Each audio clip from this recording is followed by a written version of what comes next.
சுரேஷ் தன்னோட நெத்தியில மட்டும் இல்ல என் முகத்துல நிறைய இடத்துல அடி வாங்கறதுக்கு இடம் இருக்குங்கிற நினைப்போட மறுபடியும் மதியிட்ட நெருங்க பாக்குறாரு. மதியோட கையை பிடிக்க பாக்குறாரு. மதி சட்டுன்னு விளங்கிக்கிறாங்க. சுரேஷுக்கு கோபம் வந்து, மதி நான் உங்ககிட்ட தான் பேசிட்டு இருக்கேன், நீ என்ன விடா இல்லையா? நான் பேசுறது உன் காதல விழுகுதா? எத்தனை நாளைக்கு தான் இப்படியே தள்ளி தள்ளி போவேன்? நம்ம கல்யாணம் பண்ணிக்கிட்டு புருஷன் பொண்டாட்டி நமக்கான வாழ்க்கையை தொடங்க வேண்டாமா? ஏன் இப்படி என்னை கண்டுக்காம இருக்குன்னு கேக்குறாரு. மதி நிதானமா, சுரேஷ் முதல்ல கத்தாதீங்க, நான் உங்களை அலட்சியப்படுத்தல. ஆனா நமக்குள்ள எந்த ஒரு அண்டர்ஸ்டாண்டிங் இல்லாதப்ப வெறும் சடங்குக்காக ஒரு வாழ்க்கையை தொடங்க நான் விரும்பல. புருஷன் பொண்டாட்டிங்கிறது வெறும் தாலி கட்டுறதுல மட்டும் இல்ல, மனசால 2 பேரும் ஒன்னா இணையணும். முதல்ல நம்ம ஒருத்தர் நல்லா புரிஞ்சுப்போம், அதுக்கப்புறம் மத்ததை யோசிக்கலாம். எனக்கு இப்ப இதுல எந்த அவசரமும் இல்லைங்கிறாங்க. இதேதான் தினமும் இதே டைலாக் தான், இதை தவிர உனக்கு வேற எதுவும் சொல்ல தெரியாதா? என் கூட உட்காந்து 4 வார்த்தை ஒழுங்கா அன்பா பேச உனக்கு இஷ்டம் இருக்கா இல்லையா? எப்ப பார்த்தாலும் ஒரு ரூல்ஸ் ஒரு புரோட்டோகால். நீ இன்னும் பெரிய ஆபீசரா? நான் உனக்கு கீழே வேலை செய்யற அசிஸ்டண்டா? சுரேஷ், நான் உங்களை அசிஸ்டண்டா நடத்தல, ஆனா நீங்க நடந்துக்கிற விதம் அப்படி இருக்கு. எதுக்கு எடுத்தாலும் கோபப்படுறது கத்துறது தான் ஒரு புருஷனோட லட்சணமா? இந்த மாதிரியான ஒரு முரட்டத்தனமான சூழல்ல என்னால எந்த ஒரு வாழ்க்கையும் தொடங்க முடியாது. அதை நீங்க தெளிவா புரிஞ்சுக்கோங்க. நான் ஏன் கத்தக்கூடாது? நீ பண்றது எனக்கு எரிச்சலா இருக்குடி. நீ பெரிய அறிவாளி, நான் முட்டாள்னு உன் மனசுல நினைப்பா. உன் திமிர அடக்கலைன்னா நான் ஆம்பளையே இல்லை அப்படிங்கிறாரு. சுரேஷ் இப்படி கத்திட்டு இருக்கிற சத்தத்தை கேட்டு ஹால்ல இருக்கிற அவங்க அப்பா அம்மா மலரு பாகியராஜ் எல்லாரும் ஓடி வர்றாங்க. ராகவன் சுரேஷ் கேட்டா, என்னடா சுரேஷ், என்ன சத்தம் அது? ராத்திரி நேரத்துல ஏன் இப்படி கத்தி ஊற கூட்டுறீங்க? அக்கம் பக்கத்துல இருக்கிறவங்க என்ன நினைப்பாங்க? ராஜலட்சுமி மதிய பார்த்து, வேற என்னவா இருக்கும், இந்த மதி இங்க வந்து ஒரு நாள் கூட முழுசா ஆகல, அதுக்குள்ள சுரேஷ் கூட சண்டைய ஆரம்பிச்சுட்டா. இவன் இந்த வீட்டுக்குள்ள கால் எடுத்து வச்ச நேரமே சரியில்லை. அந்த நாள்ல இருந்து இந்த வீட்டுல நிம்மதியே போச்சு. அத்தை, என்னை பத்தி தப்பா பேசாதீங்க, நான் எந்த சண்டையும் ஆரம்பிக்கல. உங்க பையன் தான் எல்லாத்துக்கும் கத்திக்கிட்டு இருக்காரு. ஒரு சின்ன விஷயத்த கூட அவரால் நிதானமா பேச முடியல. ராகவன் அதுக்கு, ஏமா மதி, பெரியவங்க நாங்க பேசும்போது எதிர்த்து பேசாத. சுரேஷ் ஒன்னும் காரணம் இல்லாம கத்த மாட்டான். என்ன பண்ணன அவனை? இல்ல அவன்கிட்ட என்னதான் சொல்லி அவனை கோபப்படுத்தின? முதல்ல சொல்லாத அப்படிங்கிறாரு. மலர் அதுக்கு மதியோட கையை பிடிச்சுக்கிட்டு, மதி கொஞ்சம் பொறுமையா இரு, அவங்க என்ன சொன்னாலும் நீ அமைதியா இரு, இப்போதைக்கு இந்த சண்டையை வளர்க்காத. சுரேஷ், நீயும் கொஞ்சம் அமைதியா இரு அப்படிங்கிறாங்க. சுரேஷ், அண்ணி நீங்க அவளுக்கு சப்போர்ட் பண்ணி பேசாதீங்க. அவ என்ன பெரிய லண்டன் மகாராணியா? இவ பண்றானியா? இதுக்கு நீங்க சப்போர்ட் வேற பண்ணிட்டு இருக்காதீங்க. ராஜலட்சுமி சுரேஷ் கிட்ட, டே சுரேஷ், முதல்ல என்னதான் பிரச்சனைன்னு சொல்லுடா. எல்லா புருஷன் பொண்டாட்டிக்குள்ளேயும் சண்டை சச்சரவு வரத்தான் செய்யும். அதுக்காக இப்படி தினமும் நடுவீட்டுல நின்று கத்துவாங்களா? ஒருத்தருக்கு ஒருத்தர் அட்ஜஸ்ட் பண்ணி வாழ கத்துக்கோங்கடாங்கிறாங்க. சுரேஷ் அதுக்கு, அட்ஜஸ்ட் பண்ணி வாழவா? அதுக்கு முதல்ல நாங்க புருஷன் பொண்டாட்டியா வாழணுமே அம்மா. கல்யாணமாகி இத்தனை நாள் ஆச்சு, இது வரைக்கும் நாங்க புருஷன் பொண்டாட்டியாவே வாழல. இவ என்ன பக்கத்துல கூட சேர்க்க மாட்டேங்கிறா.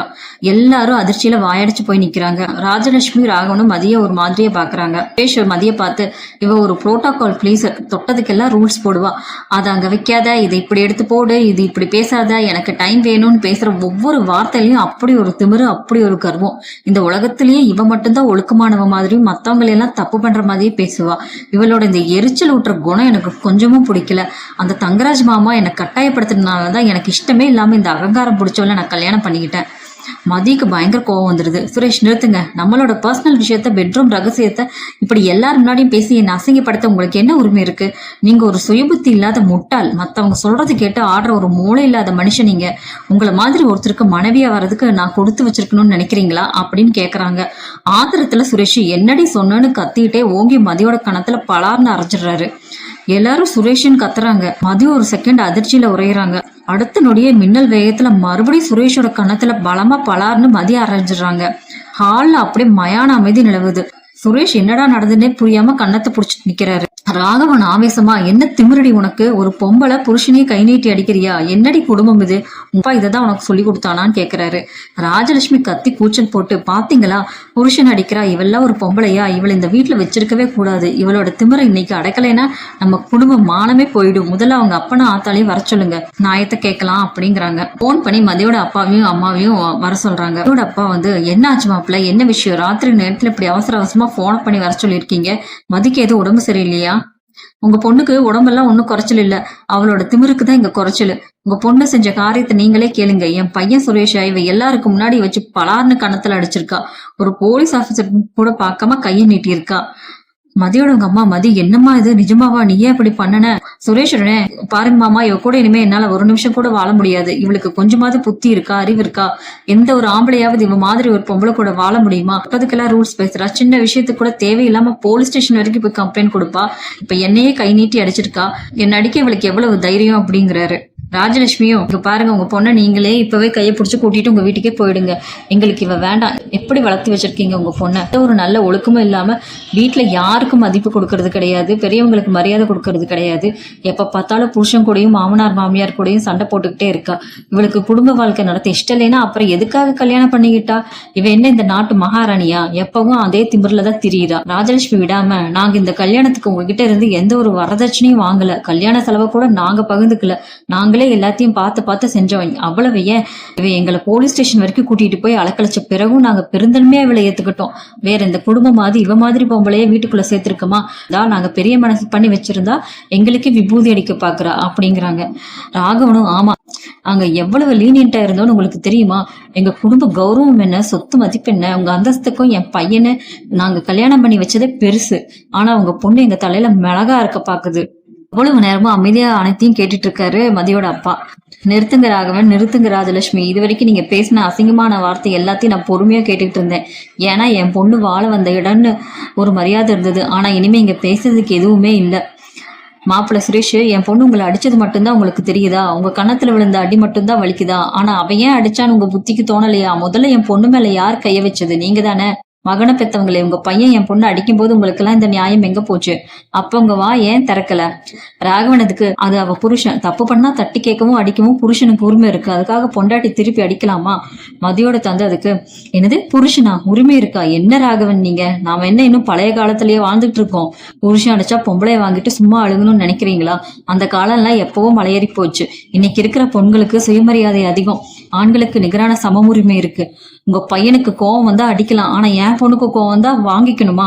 ஒரு அடி கொடுத்தா மறுபடியும் திருப்பி கொடுக்க என் பொண்ணுக்கு நல்லா தெரியுங்கிறாரு. அதுக்கு, அப்பா இவங்க கிட்ட நியாயம் பேசாதீங்கப்பா, இவங்களுக்கு பொண்ணுங்களை அடிமையா வச்சிருக்கிறது மட்டும்தான் தெரியும். சுரேஷ், நீங்க ஒரு போலீஸ் ஆபீசர், சட்டம் பேசுற நீங்களே உங்க மனைவியை அடிக்கிறது எவ்வளவு பெரிய குற்றம் உங்களுக்கு தெரியாதா? நீங்க கைய வச்சது தப்பு இல்ல, நான் திருப்பி அடிச்சது மட்டும்தான் தப்பா? ஆமாண்டி, நீ பண்ணது தப்புதான், நீ என் கௌரவத்தை குலைச்சிட்ட. மதியோட அப்பதுக்கு, சுரேஷ், என் பொண்ணு மேல கைய வச்சதுக்காக முதல்ல நீங்க தான் என் பொண்ணுகிட்ட மன்னிப்பு கேட்கணும். அதை விட்டுட்டு இங்க நியாயம்னு பேசிட்டு இருக்கீங்க. ராஜலட்சுமி இதுக்கு, என்னது என் பையன் மன்னிப்பு கேட்கணுமா? அவ லட்சணமா வளர்ந்த லட்சணத்துக்கு நாங்க மன்னிப்பு கேட்கணுமா? நாங்க அவளை வீட்டை விட்டு துரத்த போறோம்னு சொல்றாங்க. மதியோட அப்பா அதுக்கு, நாங்க மதிய ஒரு தைரியமான பொண்ணாதான் வளர்த்திருக்கோம். அவ எப்பவுமே சுயமரியாதையும் நீதியும் நம்புற பொண்ணு. தெரிஞ்சு அவ எப்போதும் எந்த ஒரு தப்பையும் செய்ய மாட்டான். அவளுக்கு இந்த நரகத்துல இருக்கிறத விட எங்க வீட்டுல நிம்மதியா இருக்கிறது எவ்வளவோ மேலு. நல்லா கேட்டுக்கோங்க. சுரேஷ் தான் தப்ப உணர்ந்து என் பொண்ணுகிட்ட எப்ப மன்னிப்பு கேட்கிறாரோ அப்ப மட்டும்தான் நான் என் பொண்ணை இந்த வீட்டுக்கு அனுப்புவேன். அது வரைக்கும் அவ எங்க வீட்டுலதான் இருப்பா. சுரேஷ் அதுக்கு ஆவேசமா, அப்படி ஒரு நாள் கூட நடக்காது, நான் எதுக்கு இவகிட்ட மன்னிப்பு கேட்கணும்? இவளோட எனக்கு விவாகரத்து தான் வேணும், நான் கோர்ட்டுக்கு போறேன்னு சொல்றாரு. அதுக்கு அவங்க அப்பா, டைவர்ஸா தாராளமா போங்க, இல்ல வேற எதுவா இருந்தாலும் என் பொண்ணு அவளோட எதிர்காலத்தை அவளே முடிவு பண்ணிப்பா.